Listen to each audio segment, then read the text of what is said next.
Quisiera extender un gran y cariñoso saludo en el nombre de nuestro Señor Jesucristo. Hemos estado conversando acerca de algunos elementos importantes acerca de la ciencia, el conocimiento humano que se ha sustentado bajo la ciencia y el conocimiento divino que lo encontramos principalmente en la revelación de su Hijo Jesucristo por medio de la palabra. La palabra siempre quiso revelar a Cristo, pero eh, muchas veces, por medio de muchos mensajes y de muchos profetas, hoy día se revela en el Hijo. Y ha costado que incluso el mundo cristiano logre comprender eso.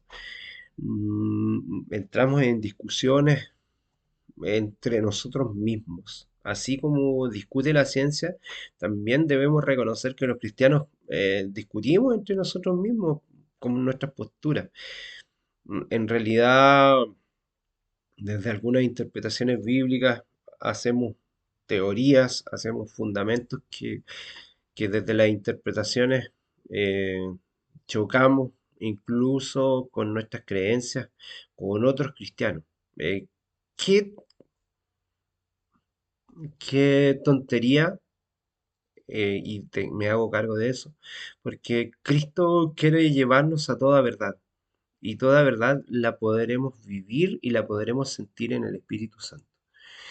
Eh, Estas posturas, que con respeto digo que muchas veces chocan entre ellas, nos hacen perder nuestro juicio, porque el juicio lo da el Espíritu. El verdadero juicio y el verdadero sentir de la palabra del Señor la podemos comprender solamente en el Espíritu Santo. Porque Él es quien nos sella y nos lleva a toda verdad, a todo entendimiento, a toda comprensión y a todo juicio. Para tener un juicio y ser una persona que piensa, para ser parte de un pueblo que piensa, necesitamos tener la mente de Cristo. Y esto es fundamental. Es algo que venimos rescatando y hemos venido compartiendo por medio de varios mensajes. Y quizás vamos a ser majaderos con esto, pero la verdadera metanoia, el verdadero cambio, no es cambiar ni arrepentirte de actos, es cambiar tu mente por la mente de Cristo para que Cristo transforme tu mente y en consecuencia tus actos sean los actos de Cristo. Eso es lo principal. Pero quiero entrar en el tema que ya estamos hablando, eh, mirando un poco lo que aparece en las escrituras acerca del diluvio universal o el diluvio global. Global, digamos, deberíamos decir en vez de universal, porque no fue un diluvio en todo el universo, fue solamente en este pequeño planeta. Eh, Sabes que son muchas las culturas que hablan de un diluvio universal, perdón, de un diluvio global, me gusta más esa palabra, un diluvio global, porque se desarrolló en este globo terráqueo, no en todo el universo. Y eso es muy importante que lo tengamos presente. Cultura, incluso los pueblos indígenas de este país específicamente, creen en un diluvio. Y muchas culturas lo tienen inserto. Culturas muy distintas, culturas europeas, culturas asiáticas, tienen este mensaje de un diluvio global. Algo parecido a lo que ocurrió con el cambio que se experimentó en el concepto de la ciencia, como decíamos hace aproximadamente unos 100 años atrás o 200 años atrás. Ya eh, comenzó a experimentarse una mirada científica distinta. Eh, También, hasta el siglo XVIII, la creencia general de la iglesia cristiana, a pesar de las distintas posturas, las distintas miradas cristianas que existen, se creía Se creía profundamente en un diluvio, en los tiempos de Noé. No, no hay en eso una mirada diferente. Llámese persona católica, luterana, ortodoxa, metodista, evangélico, pentecostal, bautista, adventista, testigo de Jehová, mormón, etcétera, todos creían en un diluvio universal, en un diluvio global. Me cuesta, es una palabra que ha surgido hace poco en mi entendimiento, en mi comprensión, y creo que le hace más sentido al diluvio como un diluvio global que universal en realidad. Pero todavía obviamente quedan partes de nosotros que afloran de manera natural. Pero creíamos en este pensamiento. Eh, Se creía en Noé y que esto fue una catástrofe que impactó a todo el globo, que duró aproximadamente un periodo de un año y que fue un hecho que podría registrarse desde el estudio histórico. Pero en los inicios del siglo XIX la idea de que de los millones de años de la edad de la Tierra se arraigó en una naciente disciplina de la geología. Entonces, lamentablemente, la mayoría de las iglesias cristianas fueron seducidas y convencidas sobre este tema por la suposición de la geología y por tanto eh, abandonaron la creencia inicial en el diluvio. Actualmente muchos cristianos e incluso geólogos que profesan serlo creen que el diluvio, los días de Noé, es más bien un mito o fue principalmente un evento local, ocurrido entre el valle de Mesopotamia, entre los ríos Éufrates y Tigris, que ahí se produjo cierto situación. Ahí hubo un crecimiento, pero fue una parte de Asia en el actual Irak. Eh, Extraño que otras culturas crean en un diluvio. eh, si hubiese sido algo solamente local en lo que abarca Irak, Irán y esos países principalmente, países del Medio Oriente. ¿Coincide esta creencia con el relato bíblico del diluvio? La respuesta en este sentido es no. La Biblia no podría ser más clara en cuanto a que el diluvio fue una catástrofe que abarcó todo el planeta. Así la ratifica la descripción del Génesis y otros textos de gran relevancia en la escritura. En cuanto al diluvio, es muy interesante lo que afirma un destacado geólogo cristiano llamado Terry Mortenson, que él cree firmemente en la historicidad y la veracidad del relato bíblico del Génesis. Ahora, ¿qué esperaríamos encontrar hoy si hubiese ocurrido este diluvio global catastrófico que duró un año? Esto en el periodo, sabemos cuántos días llovió día y noche, pero recuerda que tuvieron que bajar las aguas. Esperaríamos encontrar en miles de millones de plantas y animales muertos, por una parte, tanto de criaturas terrestres como marinas, sepultados en varios tipos de capas sedimentarias que se han convertido en roca y que muestran evidencia de haber sido depositados en el agua, no en un ambiente desértico. Esperaríamos encontrar evidencia de erosión o sedimentación masivas en la escala distintiva de cualquiera que podamos observar que ocurra hoy Además, esperaríamos encontrar esa misma evidencia a través de toda la Tierra. Eso es exactamente lo que encontramos. Miles de millones de cosas muertas, ¿verdad? Que fueron organismos vivos, sepultadas en capas de roca depositadas por el agua a través de toda la Tierra, encontramos en los fósiles. En cuanto a los fósiles, este científico y geólogo cristiano llamado Terry Mortenson lo afirma así.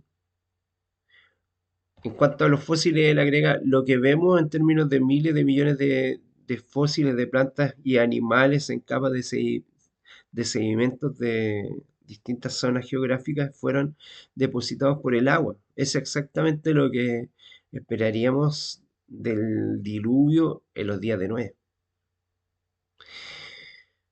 Eh, Hoy día, en una montaña, en lo más alto del planeta, podrías encontrar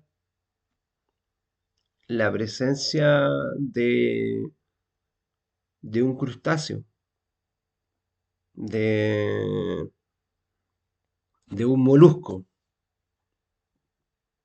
Y quizás en las montañas más altas que puedes encontrar de la cordillera de los Andes, podrías encontrar esas características.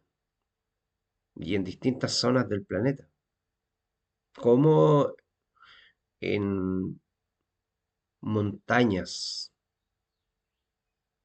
de esta cordillera, si hubiese sido un evento solo local en la zona de Irak actual entre los ríos Tigris y Éufrates, como hoy día en la cordillera de los Andes podrías encontrar un fósil. Hazte esa pregunta. Pero quiero pasar a otro tema interesante con respecto a la evolución, la creencia en la evolución. Bueno, semejante a la creencia de que la Tierra evolucionó a través de millones de años, es la creencia en la evolución de las especies, principalmente del hombre, las plantas, los animales, conocida como una evolución biológica. Básicamente esta creencia supone un larguísimo proceso por el cual una primera célula evolucionó a través de millones de años sobre la base de la selección natural y las mutaciones dando origen a la diversidad de seres vivos que vemos hoy. Por supuesto, también excluye totalmente la visión de un diseño inteligente o un Dios creador. Bien podríamos decir que así la llamada teoría de la evolución es una mirada en la cual se han distanciado el mundo científico y académico con la mirada de un mundo cristiano. Eh, de este modo hemos conseguido que los hombres estén tan decididos en excluir a Dios de la soberanía del universo y que no dudan en rebajar al ser humano y privarlo de una dignidad de su origen. O sea, ser semejantes al Padre, ser semejantes a Dios. Después de considerar estas mezquinas concepciones humanas que rebajan la obra sublime de la creación de Dios, podríamos nosotros desechar la grandiosa pero sencilla declaración de la Escritura en cuanto al origen del hombre. Y creó Dios al hombre a su imagen y a imagen de Dios lo creó, varón y hembra los creó. Esto aparece en Génesis capítulo 1, verso 27. La Biblia se encuentra el informe en este sentido de cómo se dio la creación y el árbol genealógico de la raza humana. De una manera hermosa y magnífica, que cualquiera que haya sido guardado, incluso en las cortes de los reyes, está en el relato evangélico de Lucas, en el cual enfatiza la humanidad de Jesús, trazando su origen hasta incluso Adán, eh, quien salió de las manos del Creador. hijo de Adán, hijo de Dios, dice Lucas capítulo 3 en el verso 38. Por eso es que esta cosmovisión bíblica es muy importante que nosotros la podamos entender. ¿Era nuestro Dios el Hijo del Hombre? ¿Tenía una naturaleza divina y una naturaleza humana a la vez? Tema que podrías revisar dentro de la serie temática en los cuales dimos varios mensajes, una serie de 13 temas relacionados solamente con la persona de Jesús,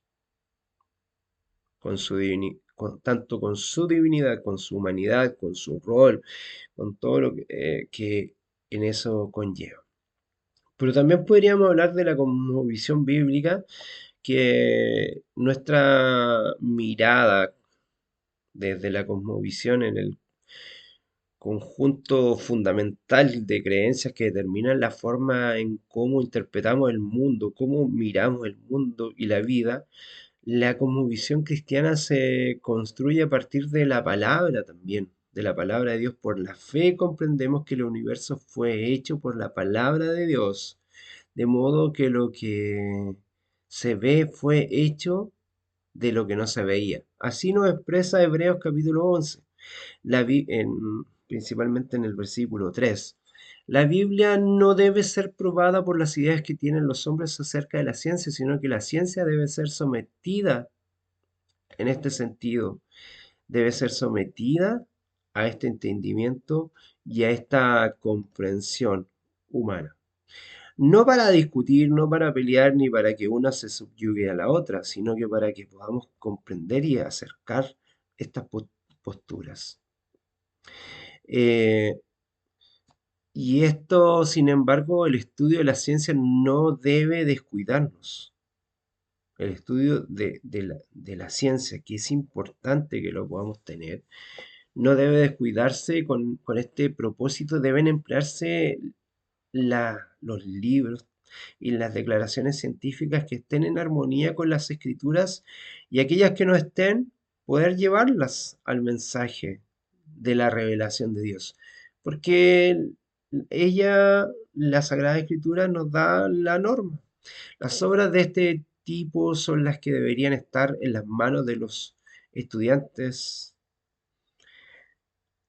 que necesitan conocer más del Señor. Felizmente hay muchos científicos creyentes que han estudiado y continúan profundizado en diversas disciplinas como geología, astronomía, biología, genética, matemáticas, zoología, etcétera, que siguen creyendo en el Señor. Ellos declaran su fe en las sagradas escrituras y por lo tanto pasan por el tamiz de la palabra de Dios todos los descubrimientos que ha hecho la ciencia, así como los fenómenos y la evidencia con la que se cuentan. En otras palabras, someten la ciencia o el conocimiento científico a la prueba infalible, que es el conocimiento divino de nuestro Señor. Espero que este mensaje también, donde pudimos mirar en parte el diluvio o esta formación del hombre, y lo podamos comprender a la luz de la palabra, en estos procesos que algunos consideran que pasaron por millones de años, pero en el relato de la creación nos sostienen que fueron cosas de días. Y es importante mirar la naturaleza. Sabes que después de que han ocurrido eventos y desastres naturales, eh, por ejemplo, una destrucción volcánica en una isla, donde a lo mejor se pierde la vegetación, en lugares desérticos, ¿sabes que no pasan millones de años para que vuelva a existir la vida? A veces en periodos muy cortos de tiempo vuelven a surgir microorganismos, vuelven a surgir, eh, a surgir la vegetación en lugares donde se ha perdido todo tipo de vida. Al poco instante vuelve a aparecer la vida. Y no son periodos de millones de años, ni de miles, ni de cientos. ¿No te hace ruido eso? Espero que el Señor pueda ir abriendo nuestras mentes para poder comprender y establecer un diálogo entre el conocimiento científico y el conocimiento divino. Que el Señor te bendiga grandemente, gracia y paz.